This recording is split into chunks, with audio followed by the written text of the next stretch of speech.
Good morning to all students. I hope आप सब अपने घर पे अच्छे होंगे और आप स्टडी को टाइम दे रहे हो।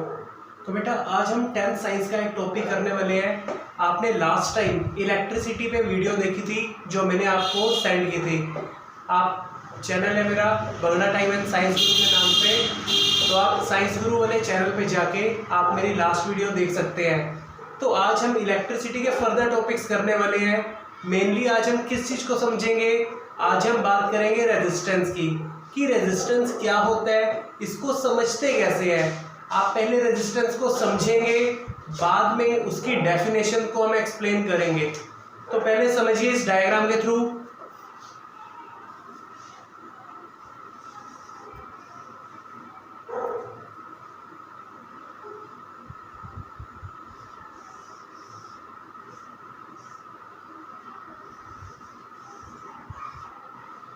ये हमने किसी भी मेटल का एक ब्लॉक ले लिया। आप किसी भी मेटल का ले सकते हो, बट कंडीशन है वो कंडक्टर होना चाहिए, good conductor of heat and electricity होना चाहिए मेनली। तो आप कॉपर, आयरन, एल्यूमिनियम, सिल्वर, इनमें से किसी भी मेटल का ब्लॉक ले लो या फिर किसी भी मेटल की वायर ले लो। तो यहाँ आपको ना एक्सपेंडेड फॉर्म में बताया जा रहा है कि अगर हम ध्यान से देखें तो उस वायर के अंदर एक्चुअल में हो क्या रहा है। आपने सपोज किया कि ये कोई कॉपर की वायर है जिसको हम एक्सटेंड कर रहे हैं, मतलब हम उसको देखना चाहते हैं कि इसके अंदर हो कौन सा प्रोसेसर है। या हम कोई आयरन का पीस ले लेते हैं, आयरन ब्लॉक। मान लो ये कोई आयरन का ब्लॉक है,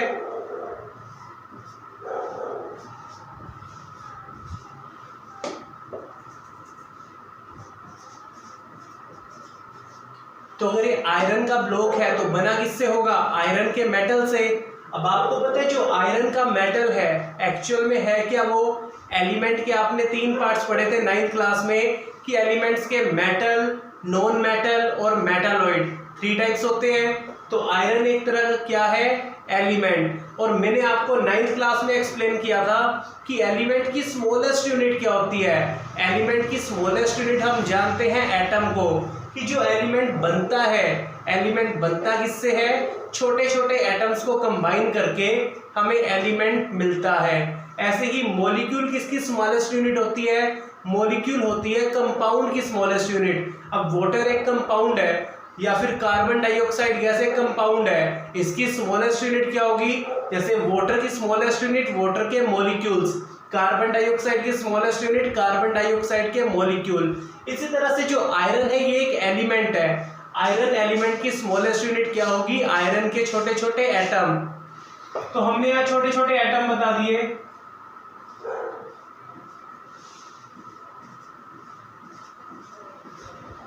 और आप जानते हो ये एलिमेंट है एक तरह का, और एलिमेंट जो होते हैं ये प्योर फॉर्म में होते हैं। दैट मीन्स अगर ये आयरन का एलिमेंट होगा तो ये आयरन के एटम से ही बना होगा, इसके अंदर कोई और एटम प्रेजेंट नहीं होगा। दैट मीन्स ये जितने भी एटम्स होंगे ये सभी के सभी आयरन के एटम होंगे। अगर आप आयरन का एलिमेंट ले रहे हो तो इसके अंदर कौन से एटम होंगे, सारे आयरन के एटम्स होंगे। और आपको पता है जो मेटल्स है इसमें और क्या प्रेजेंट होता है, इसमें होते हैं इलेक्ट्रॉन्स। तो हमने यहाँ पे इलेक्ट्रॉन्स भी दिखाने हैं, क्योंकि मेटल के अंदर क्या पाए जाते हैं, इलेक्ट्रॉन्स। तो ये ई नेगेटिव,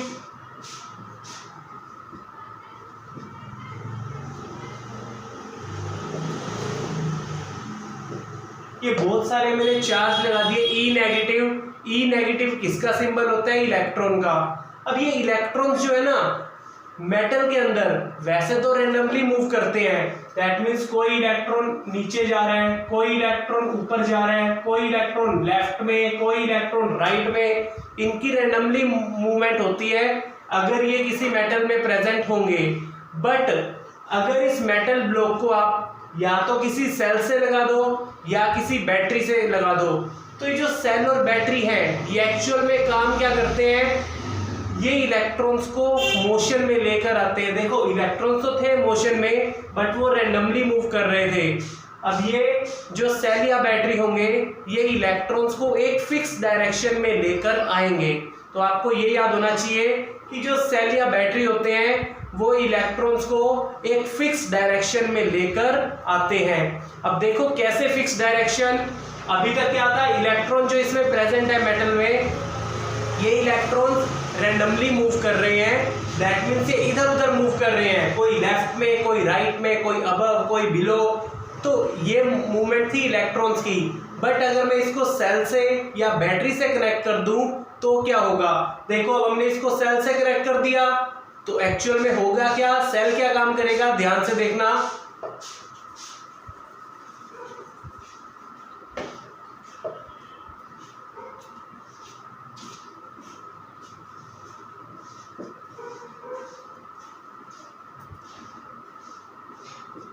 अब सेल में आपको पता है दो लाइंस होती हैं पैरेलल एक दूसरे के।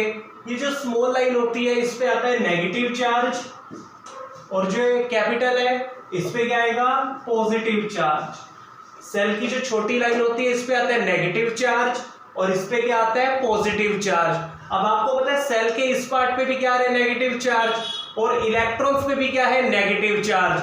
तो इस नेगेटिव चार्ज से इलेक्ट्रॉन दूर जाएंगे। दैट मीन्स ये नेगेटिव चार्ज क्या करेगा, इस नेगेटिव चार्ज से इलेक्ट्रॉन रिपेल करेंगे, वो दूर जाएंगे। क्यों? क्योंकि इलेक्ट्रॉन्स में भी तो नेगेटिव चार्ज होता है, और यहाँ सेल के इस पार्ट में भी क्या है, नेगेटिव चार्ज। तो ये नेगेटिव चार्ज क्या करेगा, इन इलेक्ट्रॉन्स को रिपेल करेगा। अब ये सभी के सभी इलेक्ट्रॉन इस नेगेटिव चार्ज से दूर जाने की कोशिश करेंगे। ये इलेक्ट्रॉन आगे गया, देखो ये नेगेटिव चार्ज से दूर जा रहा है। ये जो नेगेटिव चार्ज है, अब आपको पता है इलेक्ट्रॉन्स में भी नेगेटिव चार्ज है, तो इस नेगेटिव चार्ज से ये सारे इलेक्ट्रॉन्स दूर जाएंगे। आप बचपन से पढ़ते आए हो, similar charges always repel each other, या फिर like charges always repel each other. अब इस नेगेटिव चार्ज से सारे इलेक्ट्रॉन्स दूर जाएंगे, ये इसको रिपेल करेंगे। दैट मीन्स सबकी डायरेक्शन इलेक्ट्रॉन्स की कहां हो जाएगी, राइट साइड में। कोई भी इलेक्ट्रॉन्स लेफ्ट साइड में नहीं आएगा, क्योंकि लेफ्ट साइड में नेगेटिव चार्ज है। अब कोई भी इलेक्ट्रॉन, अब आपको पता है इलेक्ट्रॉन्स में भी क्या चार्ज होता है, नेगेटिव। अब कोई भी नेगेटिव चार्ज के पास आना थोड़ी चाहेगा, वो नेगेटिव चार्ज से रिपेल करेगा। तो सभी इलेक्ट्रॉन्स इस नेगेटिव चार्ज से दूर जाएंगे, और सेल के इस पार्ट में कौन सा चार्ज है, पॉजिटिव। दैट मीन्स ये इलेक्ट्रॉन नेगेटिव चार्ज से तो दूर जा रहे हैं और पॉजिटिव चार्ज के पास आ रहे हैं। और आपको पता है opposite charges always attract each other and similar charges always repel each other. तो इस तरह से इलेक्ट्रॉन्स जो है ये एक फिक्स डायरेक्शन में आते हैं, ये बात आपको पता होनी चाहिए, ठीक है। तो इलेक्ट्रॉन्स को फिक्स डायरेक्शन में लाने के लिए हम सेल या बैटरी का यूज करते हैं। अगर आप सेल या बैटरी नहीं लगाओगे सर्किट में तो इलेक्ट्रॉन्स रैंडमली मूव करेंगे, left right above below. But अगर सेल या बैटरी लगा दी जाए तो वो एक फिक्स पाथ को फॉलो करते हैं। अब आप कहोगे सर यहाँ पे रेजिस्टेंस कहाँ से आ गया, तो रेजिस्टेंस किसको बोलते हैं, जब ये इलेक्ट्रॉन्स एक फिक्स पाथ फॉलो कर रहे होते हैं तो इलेक्ट्रॉन्स कोलाइड करते हैं। या तो इलेक्ट्रॉन्स कोलिजन होगा या इलेक्ट्रॉन्स एटम से कोलाइड करेंगे। तो जब ये इलेक्ट्रॉन एक फिक्स पाथ में जा रहे होते हैं तो इन इलेक्ट्रॉन्स का कोलिजन होता है, इनकी टक्कर होती है बाकी के एटम्स के साथ, जिस कोलिजन को ही हम क्या नाम देते हैं, रेजिस्टेंस का। और उस कोलिजन के कारण ही क्या होती है, हीट प्रोड्यूस होती है। So that collision is known as resistance, and that collision causes heat। कि कोई भी मेटल में या कोई भी वायर में जो हीटिंग होती है वो भी इसी कोलिजन के कारण होगी, और इसी कोलिजन को ही क्या नाम दिया जाता है, रेजिस्टेंस का, ठीक है। The ability of conductor which resist to flow the current, जो करंट को फ्लो होने से रोके, कंडक्टर की वो एबिलिटी क्या कहलाती है, resistance. The ability of conductor which resist to flow of the current, कि कंडक्टर की जो, अब देखो ये मेटल है, मेटल आपको पता है कंडक्टर होते हैं, तो किसी भी मेटल की या किसी भी कंडक्टर की वो एबिलिटी जो करंट को फ्लो होने से रोके, उसको रेजिस्ट करे, उसके मोशन को अपोज करे, उस करंट को रोकने का जो अपोजिशन है ना, उसको हम बोलते हैं रेजिस्टेंस। और इस रेजिस्टेंस के कारण क्या प्रोड्यूस होती है? हीटिंग। तो आपको याद रखना है, जितना ज्यादा रेजिस्टेंस होगा उतनी ही ज्यादा हीटिंग होगी, और जितना ज्यादा रेजिस्टेंस होगा उतना ही कम करंट फ्लो करेगा वायर में से या फिर किसी मेटल में से। ठीक है, कि अगर इलेक्ट्रॉन्स का कोलिजन जितना ज्यादा हो रहा है, अब वो अगर टकरा रहे हैं तो कोलिजन ज्यादा होगा, कोलिजन ज्यादा होने से रेजिस्टेंस ज्यादा, रेजिस्टेंस ज्यादा होने से करंट का फ्लो तो कम ही हो पाएगा ना, क्योंकि आप इलेक्ट्रॉन्स के मोशन को ही इलेक्ट्रिक करंट का नाम देते हो।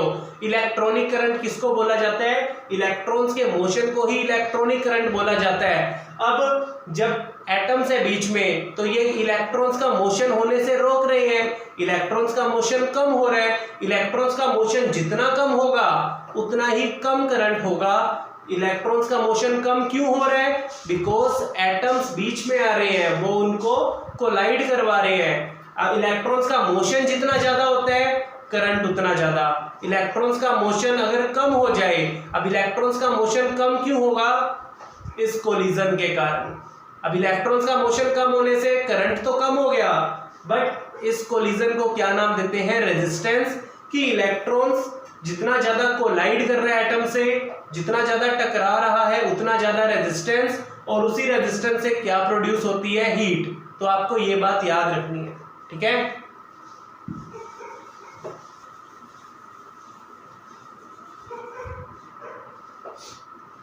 और कुछ बातें, कुछ पॉइंट्स याद करना। Resistance is directly proportional to length, resistance is inversely proportional to area. Resistance जो है वो लेंथ के तो डायरेक्टली प्रोपोर्शनल है, और रेजिस्टेंस एरिया के इनवर्सली प्रोपोर्शनल है। अब आप कहोगे ये बात कैसे पॉसिबल हो सकती है? देखो, लेंथ की अगर हम बात करें, सिर्फ लेंथ की बात हो रही है, उसकी विड्थ की या उसके एरिया की बात नहीं हो रही। हम अगर फर्स्ट पॉइंट देखें, उसमें सिर्फ लेंथ का टॉपिक बता रखा है कि resistance is directly proportional to length. इस चीज को समझो पहले।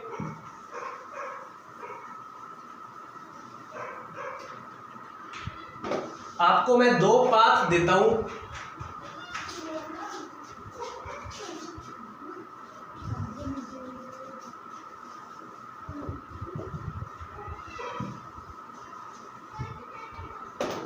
बेटा ये दो पाथ है, एक ये वाला पाथ और एक ये वाला पाथ।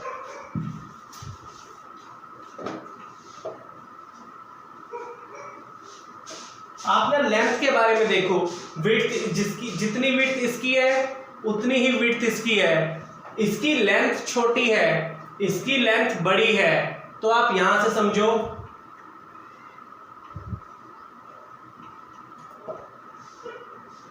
अब ये भी कोई आपने मेटल का पीस ले रखा है, ये भी आपने कोई मेटल का पीस ले रखा है। अब ये भी मान लो आयरन का पीस है, और ये भी मान लो आयरन का पीस है। बट क्या फर्क होगा इन दोनों में? अब आपको पता है इसके अंदर भी क्या है? एटम और फ्री इलेक्ट्रॉन्स।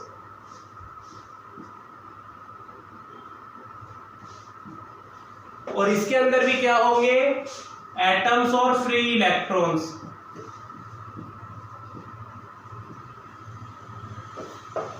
अब आपको पता है, जब भी आप इसको सेल या बैटरी से कनेक्ट करते हो, अभी हमने ऊपर करके दिखाया कि मेटल ब्लॉक को कनेक्ट किया था मैंने सेल से, तो जब भी किसी मेटल के ब्लॉक को या फिर मेटल की किसी वायर को हम कनेक्ट करते हैं सेल से, तो क्या होगा? जो इसके अंदर के इलेक्ट्रॉन्स हैं वो सेल के नेगेटिव चार्ज से दूर भागेंगे और रास्ते में कोलिजन करेंगे एटम के साथ। तो अगर मैं इसको कनेक्ट करता हूं तो देखो, अब जितना छोटा मेटल होगा ना, उसके अंदर एटम भी उतने कम होंगे, उसके अंदर इलेक्ट्रॉन्स भी उतने कम होंगे जितना छोटा एटम का साइज होगा।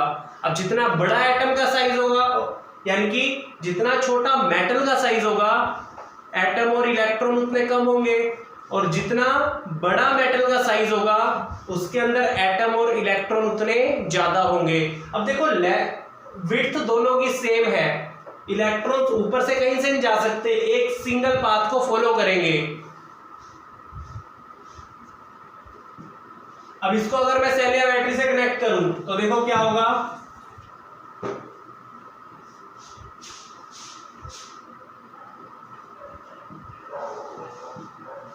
तो इस केस में क्या होगा, इसको अगर मैंने सेल से कनेक्ट किया तो इलेक्ट्रॉन जाएगा, जैसे मान लो ये हमने कर दिया सेल से कनेक्ट।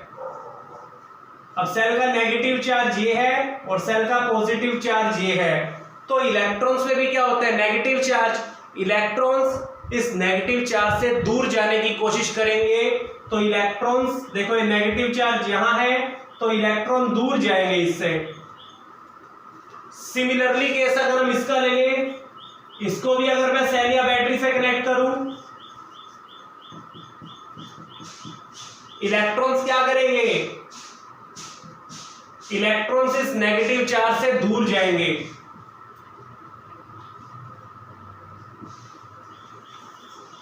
जितना मतलब जितना बड़ा मटेरियल है, जितना बड़ा मेटल है, तो इस केस में क्या होगा, कोलिजन के चांसेस उतने ज्यादा होंगे। आपको पता है अगर कोई वन वे रोड है, जैसे आप पानीपत से हरिद्वार का रोड देखते हो जो सनोली रोड से जा रहा है, वो एक वन वे रोड है। अब एक वन वे रोड पे क्या है, वन वे रोड जितना ज्यादा बड़ा होगा उतना ट्रैफिक होने का चांस ज्यादा होता है। अब जितना ट्रैफिक उतना क्या होगा, कोलिजन एक तरह से। अब ये भी वन वे रोड है, ये भी वन वे रोड है, लेंथ एक की ज्यादा है बट विड्थ दोनों की सेम है, इसलिए मैंने इसको भी वन वे रोड का नाम दिया, इसको भी वन वे रोड का नाम दिया। तो वन वे रोड जितना छोटा है दैट मीन्स आपको कहीं पास में जाना है और सिंगल रोड है जाने के लिए, तो पास में जाना है तो आपको ट्रैफिक के चांस कम मिलेंगे, और आपको उसी सिंगल रोड से कहीं दूर जाना है तो आपको ट्रैफिक के चांस ज्यादा मिलेंगे। तो ट्रैफिक के चांस जितने ज्यादा, कोलिजन उतना ज्यादा, तो कोलिजन जितना ज्यादा तो आप क्या बोलोगे, रेजिस्टेंस उतना ज्यादा। है वन वे रोड बट ये छोटा सा रोड है, किसी पर्सन को यहां से यहां तक जाना है तो मतलब थोड़ा ही डिस्टेंस कवर करना है, विड्थ दोनों की सेम है, तो इलेक्ट्रॉन्स में कोलिजन के चांस कम है। अब जितना बड़ा रास्ता है, लंबाई उसकी जितनी ज्यादा है, तो इलेक्ट्रॉन्स उतने ज्यादा एटम से टकराएगा। इलेक्ट्रॉन्स जितने ज्यादा एटम से टकराया, यहां कोलिजन के चांस उतने ज्यादा होंगे। तो हम कहेंगे इस केस में क्या होगा, कोलिजन मोर,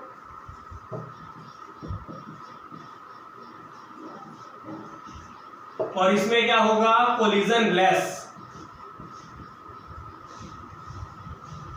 तो आपको पता है कोलिजन जितना कम रेजिस्टेंस उतना कम, कोलिजन जितना ज्यादा रेजिस्टेंस उतना ज्यादा। तो लेंथ ज्यादा होने से कोलिजन ज्यादा हो रहा है, तो लेंथ ज्यादा होने से रेजिस्टेंस ज्यादा होगा, लेंथ ज्यादा होने से रेजिस्टेंस ज्यादा होगा। लेंथ अगर आपने कम कर दी तो लेंथ कम होने से रेजिस्टेंस कम होगा। आइए अब हम बात करते हैं एरिया की।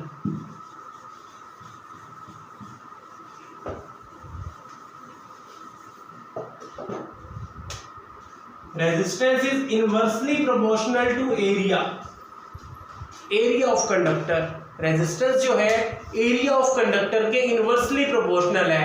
ये देखो कैसे,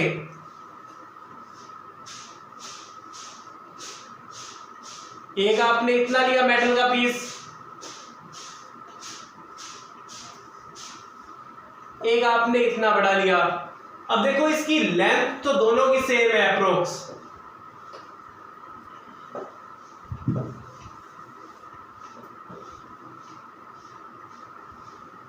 अगर आप ध्यान से देखो जितनी इसकी लेंथ है अप्रोक्स में लेंथ सेम है, बट ब्रेथ इसकी कम है, इसकी ब्रेथ ज्यादा है। तो एरिया क्या होता है, लेंथ इनटू ब्रेथ, तो इसका एरिया ज्यादा होगा, इसका एरिया कम होगा।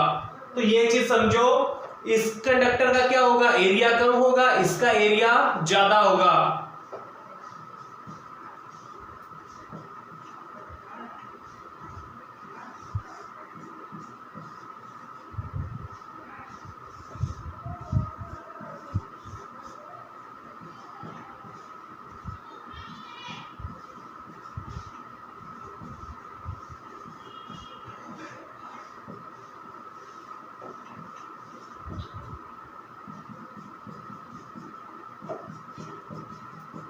ध्यान से समझो, फिर से नेगेटिव चार्ज है यहाँ पे।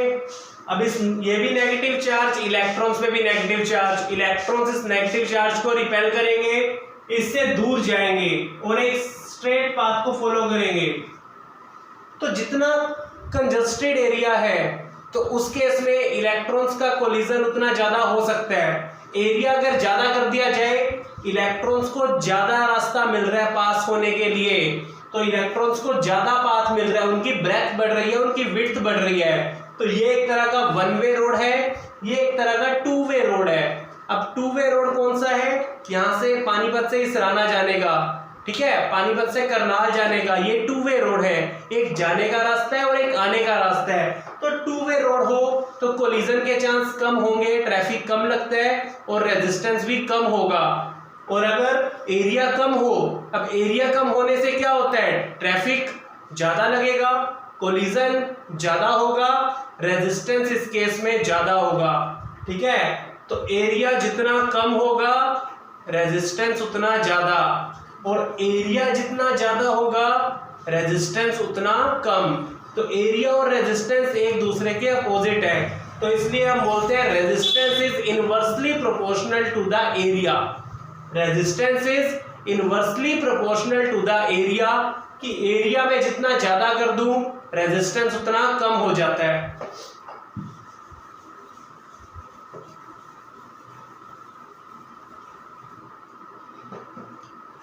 ये था आपका सेकंड फैक्टर। एक तीसरा, अब इन दोनों को कंबाइन कर दिया जाए तो resistance is directly proportional to length upon area. ऊपर लेंथ लिख दिया और नीचे क्या आया? Area. Resistance is directly proportional to length upon area. अब प्रोपोर्शनैलिटी का साइन हटाओगे तो एक कांस्टेंट लगाना पड़ता है, R is equal to rho L upon A. ये कांस्टेंट लगाया, इसको बोलते हैं रो। ये रो का मतलब क्या होता है? It is constant of proportionality and is called resistivity of the material, ठीक है। It is called resistivity. Rho को हम क्या बोलते हैं? रेजिस्टिविटी।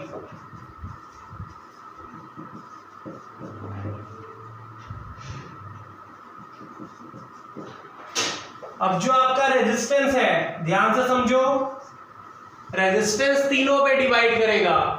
रेजिस्टेंस लेंथ पे भी डिपेंड करेगा। रेजिस्टेंस जो है वो लेंथ पे भी डिपेंड कर रहे हैं, रेजिस्टेंस एरिया पे भी डिपेंड कर रहे हैं, और रेजिस्टेंस रेजिस्टिविटी पे भी डिपेंड कर रहे हैं। रेजिस्टेंस लेंथ पे भी डिपेंड करेगा, रेजिस्टेंस एरिया पे भी डिपेंड करेगा, और रेजिस्टेंस रेजिस्टिविटी पर भी डिपेंड करेगा, ठीक है। लेंथ और एरिया का तो मैंने आपको केस समझा दिया। लेंथ जितनी ज्यादा, कोलिजन उतना ज्यादा, ट्रैफिक उतना ज्यादा, तो रेजिस्टेंस उतना ज्यादा। Resistance is directly to length. Area का केस, एरिया जितना ज्यादा, ट्रैफिक के चांस कम लगेंगे, कोलिजन उतना कम होगा, तो रेजिस्टेंस उतना कम होगा। एरिया अगर बढ़ाते जाओगे, रेजिस्टेंस कम होता जाएगा। और तीसरा फैक्टर है रेजिस्टिविटी, जो आपने अभी तक नहीं समझा। रेजिस्टिविटी डिपेंड करती है मटेरियल के ऊपर कि आप मटेरियल कैसा ले रहे हो। अगर आप बहुत ही अच्छा कंडक्टर ले रहे हो तो रेजिस्टिविटी उतनी कम होगी, और अगर आप कोई बैड कंडक्टर लेके चल रहे हो तो रेजिस्टिविटी उतनी ज्यादा होगी। तो ये बात याद रखना। रेजिस्टेंस जो है वो भी डायरेक्टली है एक तरह से रेजिस्टिविटी पे डिपेंड, कि अगर आपको ना टेबल दे रखी है इलेक्ट्रिसिटी वाले चैप्टर में, वो टेबल देखना, आपको हर एक मटेरियल की रेजिस्टिविटी दी है, आपको एलओएस की रेजिस्टिविटी दी है, आपको मेटल्स की रेजिस्टिविटी दी है, आपको इंसुलेटर की रेजिस्टिविटी दी है। आप देखोगे इंसुलेटर की रेजिस्टिविटी सबसे ज्यादा है, एलओए की रेजिस्टिविटी उससे कम है, और मेटल्स की रेजिस्टिविटी सबसे कम है। मेटल की रेजिस्टिविटी कम होने का क्या रीजन होता है?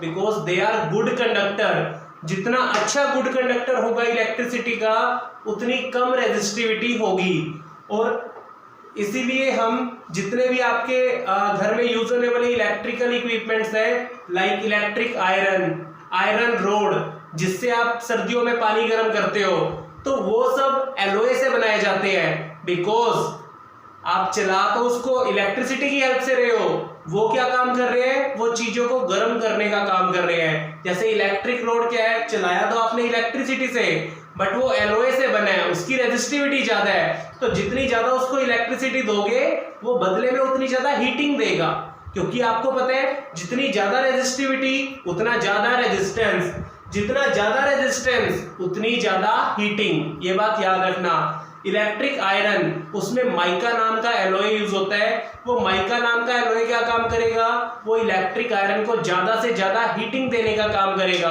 आप जो घर में प्रेस होती है कपड़ों के लिए, चलाते हो उसको इलेक्ट्रिसिटी से हो, बट बदले में वो आपको हीटिंग देने का काम कर रही है, वो आपके कपड़ों को गर्म करती है, ठीक है। तो इस तरह से आपको ये बातें याद रखनी है कि रेजिस्टेंस कब कब ज्यादा होगा, लेंथ ज्यादा होने पे रेजिस्टेंस ज्यादा, एरिया ज्यादा होने पे रेजिस्टेंस कम, और रेजिस्टिविटी ज्यादा होने पे भी रेजिस्टेंस ज्यादा। रेजिस्टिविटी डिपेंड करेगी मटेरियल पे, आप मटेरियल कैसा ले रहे हो। आपने एक अच्छा कंडक्टर लिया, रेजिस्टिविटी कम है, आपने एक बैड कंडक्टर लिया, रेजिस्टिविटी ज्यादा है। रेजिस्टिविटी ज्यादा तो रेजिस्टेंस ज्यादा, उतनी ही ज्यादा हीटिंग, ठीक है। तो ये कंप्लीट था आपका रेजिस्टेंस के लिए।